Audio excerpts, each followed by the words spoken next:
L'esport és una eina, és un recurs molt bo per moltes coses. I és un recurs també per l'autoconeixement i per desenvolupar moltes coses en la persona. La superació, l'autosuperació, la valentia, la força mental, física, la rutina, la disciplina.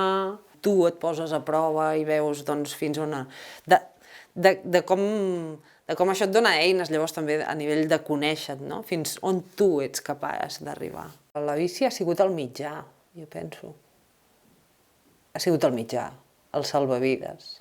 Sempre ho dic així, i ho sento així. Qui m'havia de dir que una bici acabaria significant tantes coses i a nivell de transformació personal per mi.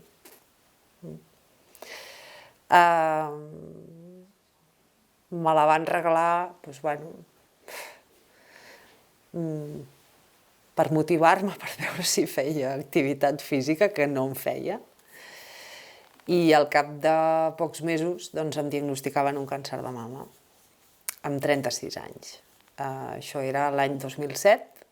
I la bici va suposar per mi, en moments de molt neguit i de molta angoixa, poder gestionar o poder saber gestionar aquella angoixa d'aquells moments.